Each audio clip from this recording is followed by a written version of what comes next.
রায়হানের জন্ম এক মফস্বলের গরিব অথচ সম্মানী পরিবারে। বাবা ছিলেন স্থানীয় প্রাথমিক বিদ্যালয়ের শিক্ষক, মা গৃহিণী। 4 ভাই বোনের মধ্যে রায়হান ছিল সবার বড়। শৈশব তারও ছিল হাসি খুশিতে ভরা। বিকেলে বন্ধুদের সঙ্গে নদীর ঘাটে সাঁতার, মাঠে ফুটবল, মেলায় ঘুরে বেড়ানো। কিন্তু এই আনন্দের দিন বেশি দিন স্থায়ী হয়নি। রায়হান তখন 10ম শ্রেণীতে পড়ে। তখন এক শীতের সকালে বাবা স্কুলে যাওয়ার পথে বাবা পৃথিবী থেকে চলে গেলেন। মুহূর্তেই সংসারের সব কিছু ওলটপালট হয়ে গেল। মা ভেঙে পড়লেন। ভাই বোনেরা তখনও ছোট, আর ঘরে চাল ডালের অভাব শুরু হলো। তখনই রায়হান বুঝে গেল, এই সংসারের হাল ধরতে হলে তাকেই এগিয়ে আসতে হবে। স্কুলের পড়াশোনা চালিয়ে যাওয়ার পাশাপাশি সে গ্রামের বাজারে এক মুদি দোকানে চাকরি নিল। সকালবেলা স্কুল, দুপুরে দোকান, রাতে বইয়ের সঙ্গে যুদ্ধ। এই ছিল তার রুটিন। প্রথম প্রথম কষ্ট লাগলেও ধীরে ধীরে অভ্যাস হয়ে গেল। দোকানের মালিক তাকে বিশ্বাস করতেন, কারণ রায়হান কখনো টাকার হিসাব ভুল করত না।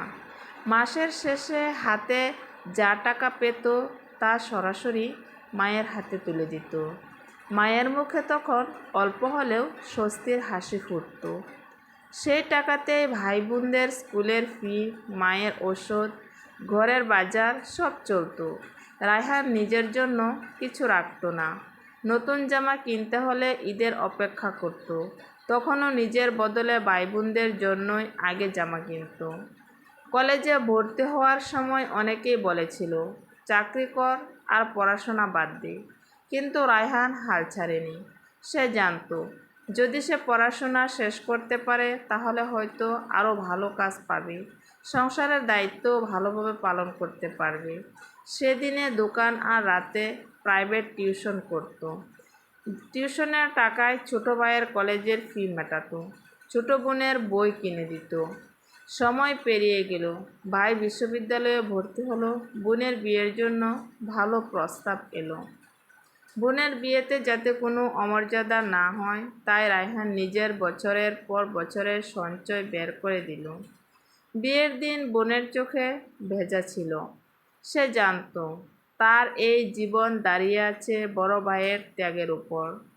ছোট ভাই পড়াশোনা শেষ করে ভালো চাকরি পেল। সংসারে অভাব কিছুটা কমলো, কিন্তু রায়হান তখনও বিয়ে করেনি। অনেকে বলল, এখন তুই নিজের জন্য ভাব।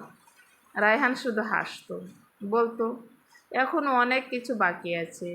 মায়ের চিকিৎসা, ভাইয়ের সংসার গুছিয়ে দেওয়া, সবই সে নিজের দায়িত্ব মনে করত। বছর কেটে গেল। মা অসুস্থ হয়ে পড়লেন। হাসপাতালের খরচ বেড়ে গেল। রায়হান নিজের শরীরের যত্ন নিত না।